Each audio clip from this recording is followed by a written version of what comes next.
നാം ജീവനോടെ ഇരിക്കുന്നത് ദൈവത്തിൻ്റെ കൃപയല്ലേ? എല്ലാ പ്രതിസന്ധികളെയും തരണം ചെയ്ത് മുന്നോട്ട് പോകാൻ കഴിഞ്ഞത് ദൈവത്തിൻ്റെ കൃപ ഒന്നുകൊണ്ട് മാത്രമല്ലേ? ജീവിതത്തിൻ്റെ പല അവസ്ഥയിലും തളർന്നു പോകാത്തത് ദൈവത്തിൻ്റെ കൃപയല്ലേ? തോറ്റിടത്തു നിന്നും എഴുന്നേൽക്കാൻ കഴിഞ്ഞത് ദൈവത്തിൻ്റെ കൃപയല്ലേ? യോഗ്യതയില്ലാഞ്ഞിട്ടും ലഭിച്ച വിജയം ദൈവത്തിൻ്റെ കൃപയല്ലേ?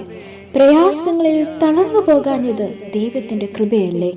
ഈ ദൈവകൃപയില്ലായിരുന്നെങ്കിൽ ഈ മായാലോകത്ത് എന്നേ നാം പട്ടുപോയേനെ.